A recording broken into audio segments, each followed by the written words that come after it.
Hello everyone, আমি সৌমি আর আমার নতুন ব্লগে তোমাদের সবাইকে ওয়েলকাম।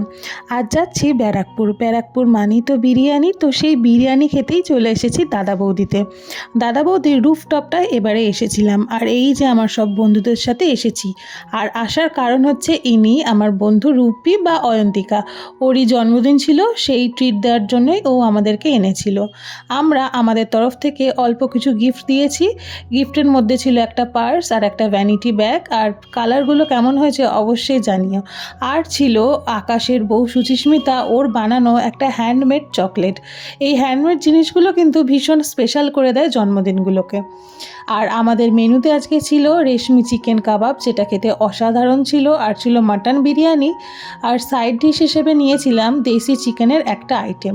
প্রায় অনেকগুলো বছর পর সবাই একসাথে কিন্তু আবার বিরিয়ানি খেতে এলাম। আগে আমরা যখন স্কুলে পড়তাম তখন কিন্তু আমাদের শেওড়াফুলিতে একটা নির্মল রেস্টুরেন্ট ছিল, ওখানেই আমরা সবাই মিলে বিরিয়ানি খেতাম।